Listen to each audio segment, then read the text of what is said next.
नमस्कार YT family. तर चला मस्त अशी चमचमीत आमटी बनवूयात. तर आमटी म्हणजे हरभऱ्याच्या डाळीची आमटी, याला कटाची आमटीसुद्धा म्हटलं जातं, जे आपण पुरणपोळीच्या वेळेस बनवतो ते. तर ज्या दिवशी पुरणपोळी असली त्या दिवशी कटाची आमटी ही असतेच, ते डाळीच्या पाण्याची. तर मी आज पुरणपोळी तर नाही पण कटाची आमटी बनवणार आहे. तर इथे मी कुकरला हरभऱ्याची डाळ लावून घेतलेली आहे अर्धी वाटी.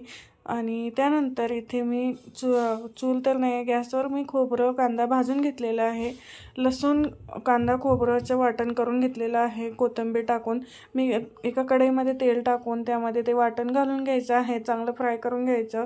1.5 चमचा काळा मसाला, अर्धा चमचा लाल तिखट, हळद घालून मिक्स करायचं. मसाला थोडंसं पाणी घालून मसाला शिजवून घ्यायचा आहे तेल सुटेपर्यंत. त्यानंतर ते डाळीचं पाणी आपण त्या कढईमध्ये घालून घ्यायचं आहे.